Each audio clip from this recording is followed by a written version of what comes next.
मित्रों, आज वास्तव में जो बात 2014 में शासन को संभालते ही मन में उसमें एक पीड़ा थी और उस पीड़ा को दूर करने के लिए यही था कि कुछ विशेष हमको करना चाहिए। समय काफी लगा उस सोच को आगे बढ़ाने के लिए, लेकिन फिर भी हिपा के माध्यम से बहन चंद्रलेखा जी जब इन्होंने ज्वाइन किया तो इनके सामने मैंने एक विषय रखा कि आखिर तो हरियाणा की हमारी जो ये शक्ति है हमारे इस अधिकारी वर्ग में, कर्मचारी वर्ग में है, शासक वर्ग में है, जिनके जिम्मे समाज की सेवा करना, समाज का ठीक से संचालन करना और कुछ दुविधाएं, समस्याएं यदि हैं तो परिवर्तन करके एक शुद्ध जीवन व्यतीत करने के लिए प्रेरणा देना। और वो काम करने वाली टीम बहुत बड़ी टीम है। यानी स्थायी कर्मचारी हम देखते हैं तो 3.5 लाख से ऊपर, और उसमें अगर अस्थायी कर्मचारी यानी आउटसोर्सिंग वाले अगर देखते हैं तो 1 लाख से ऊपर वो भी हैं। तो ऐसे 4.5 लाख, कोई 5 लाख भी कहता है। ये इतनी बड़ी फौज है हमारी।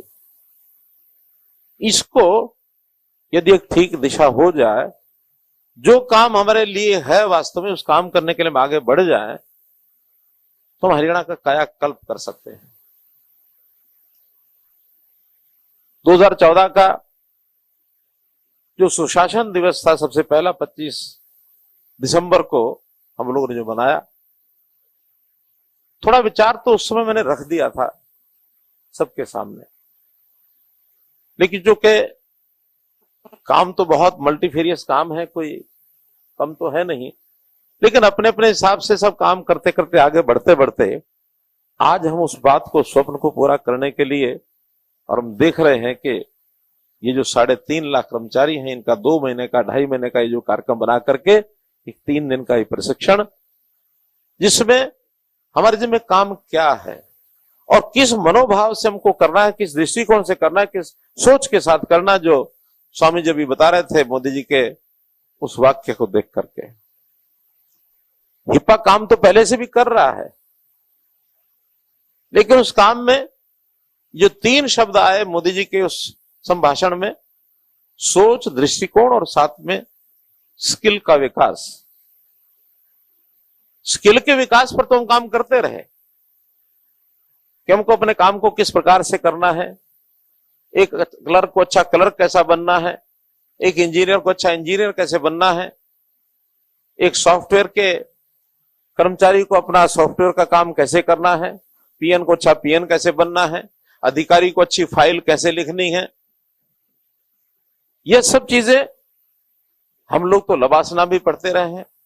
लवासना में हमारी ट्रेनिंग यही तो होती है कि हम अपने काम को किस प्रकार से आगे, एक फॉर्मल काम जो है उसको कैसे आगे बढ़ना है, लेकिन उसके पीछे दृष्टिकोण क्या होना चाहिए, सोच क्या होनी चाहिए। मैं कोई किसी को आरोप तो नहीं लगा रहा किसी बात का, लेकिन मुझे लगता है लवासना जैसे संस्थान में भी जितना जोर इस पर दे देना चाहिए शायद नहीं दिया जाता। और जितना अधिकार क्षेत्र हमारा होता है, उस अधिकार क्षेत्र में सब तरह के लोग मिलते हैं, अच्छे उच्च कोटि के, उच्च श्रेणी के, जो सब कुछ समाज के लिए काम करते हैं, वो लोग भी होते हैं। और ऐसे भी हैं, दाव लग जाए तो, कुछ भी आए तो अपने और अपने प्यारे और अपने जेब। यानी जिस इस संकट से पूरा देश जूझ रहा है वो है भ्रष्टाचार का, वो है अनैतिकता का। उसमें से ये विषय शुरू हुआ कि आखिर हम अपने आप को इस प्रदेश का एक संचालक माने, एक चालक माने, एक मालिक माने। ये प्रदेश किसका है? ये हमारा है। ठीक किसको करना? हमको ठीक करना है। हो सकता है सामान्य जनता ये शायद जल्दी सोच ना पाए, क्यों, चीजें तो ऊपर से चलती हैं। तो इन सारी चीजों को ठीक करने के लिए कुछ करना चाहिए। मोदी जी ने भी एक एजेंडा पकड़ा अपना मोदी जी को एक पत्रकार ने पूछा, 2013 की बात है, कि देश के आप प्रधानमंत्री बनने वाले हैं। स्वाभाविक पत्रकार ऐसे ही पूछता है कि आप, क्योंकि आप उस लेवल पर आ गए हैं कि देश आपको प्रधानमंत्री चुनेगा, तो आपके लिए सबसे बड़ा चैलेंज क्या है बताइए। उनका चैलेंज तो बहुत है, कि नहीं फिर भी कोई एक आध तो ऐसा होगा जो मन को ज्यादा कष्ट दे रहा होगा, या ज्यादा उसके बारे में आपको चिंता होगी कि चैलेंज इसको ठीक करना है। तो हमको भी उस समय सुनकर के बड़ी हैरानी हुई कि कैसी उनकी सोच है। तो कहने लगे, इस देश का संकट है मेरी बिरादरी की छवि। उनकी बिरादरी कौन सी है? राजनीतिक लोग। राजनीतिक लोगों की छवि अर्थात एक नेता की छवि। सामान्य व्यक्ति से अगर पूछो नेता के बारे में, तो नेता के खिलाफ जो कुछ जहर उगलना उगल देता है। नेता ऐसे होते हैं, नेता वैसे होते हैं। और अच्छे आदमी तो अपने आप को नेता कहलाना पसंद ही नहीं करते थे। कुछ भी कह लो, गाली दे लो, नेता मत कह देना। इस शब्द की छवि को ठीक करना, बात वाक्य छोटा ही है, एक ही है, सिंपल है, लेकिन इसके पीछे कितना बड़ा एक मिशन छुपा हुआ है। उस मिशन को ठीक करने में लग गए, और उन्होंने ऐसे ऐसे लोग खड़े किए हैं। ये देश मेरा है, ये प्रदेश मेरा है, मुझे जो कुछ करना है इनके लिए करना है। वो सब करने के लिए उसमें फिर अगली कड़ी हमारे अधिकारी, हमारे कर्मचारी, और फिर साथ में जनता। ऐसा नहीं है कि ये विशेष सर्कल है, सब मिलकर के करते हैं सब। तो इन चीजों को ठीक करने के लिए जनता में भी जागरण कैसे करना, देश को विकसित करना है। और 2047 तक पहले देश के बड़े बड़े लोग, बड़े बड़े अधिकारी, पॉलिटिकल लोग, धनाढ्य लोग, उनका मन बनाया कि देश को 2047 तक हमको डेवलप्ड कंट्रीज में लेके आना है। और फिर करते करते विचार कहां तक लेके आए कि अपना जो सामान्य समाज है वहां भी विकसित भारत संकल्प यात्रा 2 महीने के लिए चलाओ, जन जन को उसके साथ जोड़ो, ताकि लोगों को लगे कि विकसित भारत क्या होता है। तो विकसित भारत में केवल आर्थिक स्थिति से अच्छा होना ऐसा नहीं है, बल्कि सामान्य समाज की सोच अच्छी होना। उस सोच में नैतिकता ये एक बहुत बड़ा फैक्टर है। आज हमने उस नैतिकता शिविर के नाते से इस प्रकार के आयोजन किया। सामान्य जितने नीचे के कर्मचारी या विभाग के अनुसार बहुत जो किए गए हैं, मैं सराहना करता हूं हमारी चंद्ररेखा जी और हमारा जो हिपा डिपार्टमेंट है, कि 2 लाख लोगों को इन्होंने 31 जनवरी से आज तक एक इस प्रकार की जो सीख, इस प्रकार का एक जो संदेश, इस प्रकार की चर्चा, ये सब की है। और आगे 31 मार्च तक इस काम को पूरा करने वाले, बहुत बड़ा चैलेंज था ये। 6-8 महीने पहले जब मैंने इसको शुरू किया था, 2-3 बैठकें मैं भी था, चीफ सेक्रेटरी साहब थे, बाकी सब थे, बड़ी हैरानी होती थी कि इतना बड़ा काम कैसे कर पाएंगे। लेकिन टारगेट रखा था कि 2 साल में इसको एक बार एक राउंड पूरा करना है, और फिर उसके बाद 2 साल बाद फिर से करना है। अगर कोई ये कहे कि एक बार हो गया फिर बार बार क्या जरूरत है, ऐसा नहीं है। बर्तन को भी उपयोग करना होता तो उसको बार बार मांजना होता है। मन के ऊपर भी राख जम जाती है, स्नान भी हम रोज रोज करते हैं। तो ये शुद्धता और स्वच्छता, इसका अभ्यास भी बार बार करना पड़ता है। तो इस अभ्यास करने के लिए अगर 2 साल हम 2 साल में एक बार ये राउंड पूरा करते हैं, तो कहीं ना कहीं वातावरण में एक शुद्धता आएगी, उस वातावरण को हम ऊपर उठाएंगे। आदमी एक एक करके शायद ना बुरा होता ना अच्छा होता है। कुल मिलाकर के समाज कैसा होता है, वातावरण का असर होता है, और वातावरण को सब मिल करके ठीक कर सकते हैं। हमारे जीवन में सोच कैसी होनी चाहिए। प्रारंभ में जब हम लवासना से ट्रेनिंग करके आते हैं तो सब IAS, IPS, IFS सबके मन में एक होता है, वाह मैं अब देखो मेरे पास ये काम आ रहा है, देखो मैं समाज को ये कर दूंगा, वो कर दूंगा, बदल के रख दूंगा सब। कितना बड़ा विचार मन में उठता है उस समय। लेकिन जब फील्ड में जाते हैं, कुछ लोग मजबूत रहते हैं, कुछ जल्दी फिसलते हैं, कुछ देर में फिसलते हैं, असर होने लगता है। कुछ लोग ऐसे मजबूत होते हैं कि हाँ मैं समाज में जा रहा हूं, मैं इस काम के लिए जा रहा हूं, मेरे ऑफिस में, मेरे डिपार्टमेंट में और जो लोग हैं एक एक करके उनको मैं ठीक करूंगा। आज मैं अकेला ठीक हूं, फिर 2 मिलकर ठीक करेंगे, फिर 4 ठीक हो जाएंगे, फिर 12 ठीक हो जाएंगे। लेकिन यही अगर एक आदमी गलत होता है, उसको भी संगत मिल जाती है, वो अपने आप गलत होता है, दूसरे को भी साथ मिला लेता है, फिर मिलके 2 गलत हो जाते हैं, फिर 4 होते हैं, फिर 10 होते हैं। ये दोनों चीजें साथ साथ चलती हैं।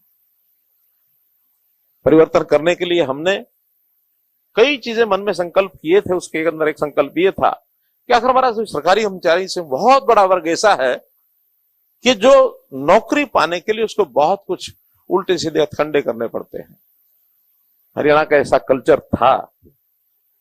कॉलेज में पढ़ाई करते समय मैंने कुछ साल बिजनेस भी किया है। 8 साल जब बिजनेस किया तो उस समय भी पता लगा कि क्या क्या घिनौने काम होते हैं। हमने कहा ये जो हमारा कर्मचारी अधिकारी है, ये आखिर अपनी योग्यता के ऊपर मिशन मेरिट के आधार पर हम नहीं ला सकते क्या? बहुत विरोध सहना पड़ा। नहीं तो यही कर्मचारी अधिकारी नौकरी पाने के लिए क्या क्या करते थे, लाखों रुपया, और कोई कोई पोस्ट तो ऐसी होती है करोड़ तक भी पहुंच जाते नहीं। बोलिए, पीड़ा होती थी सुन करके। हमने कहा इसको दूर करेंगे। बहुत विरोध महसूस यानी मोल लिया हमने कि अपने लोग क्या करेंगे। हमने कहा दृष्टिकोण बदलो, अपना कौन और पराया कौन है। कबीरा खड़ा बाजार में सबकी मांगे खैर, ना काऊ से दोस्ती ना काऊ से बैर। मन में विचार करो, ये सारे अपने हैं। तब जाकर के उसमें से लगेगा कि मुझे अपने प्रदेश के साथ अपने आप को जोड़ना है, और जोड़ करके यदि चलेंगे तो फिर उसमें से अच्छाई आगे बढ़ेगी। एक मैंने पुलिस के पासिंग आउट परेड के अंदर एक किस्सा सुनाया था, सुनाता हूं सबको। अच्छाई कैसे ट्रेवल करती है और बुराई कैसे घुस जाती है। एक किसान, हमारे हरियाणा के लोग हैं, किसान को पता होता कि भैंस को अफारा हो जाए, पेट फूल जाता है, गैस भर जाती है। भैंस को अफारा हो गया, डॉक्टर के पास गया। डॉक्टर साहब भैंस के लिए दवाई दो, नहीं तो मर जाएगी। डॉक्टर ने एक मोटी सी गोली दे दी कि जाओ ये खिला दो और भैंस का अफारा ठीक हो जाएगा। उनका डॉक्टर साहब इतनी मोटी गोली मैं खिलाऊंगा कैसे, भैंस तो बिल्कुल ऐसी पड़ी है बेहोश टाइप। कि नहीं, आसान तरीका, जाओ और उसको भैंस के मुंह में एक नाल होती है बांस की या फिर लोहे की, वो नाल रखो, नाल के अंदर गोली डालो और दूर से यानी जोर से एक फूंक मार दो, गोली अंदर चली जाएगी पेट के अंदर, भैंस ठीक हो जाएगी। उत्साह से आया, दौड़ा दौड़ा आकर के उसने वही किया, पाइप रखा, मुंह में गोली डाली, फूंक मारने लगा। ये फूंक मारता, इससे पहले भैंस ने फूंक मार दी, गोली इस किसान के पेट में आ गई। तो जो संकल्प वाले लोग ही जाकर के चीजों को ठीक कर सकते हैं। ऐसा ना हो कि हम ठीक करने जाएं और सामने जो नीचे बैठे हैं वही हमारे।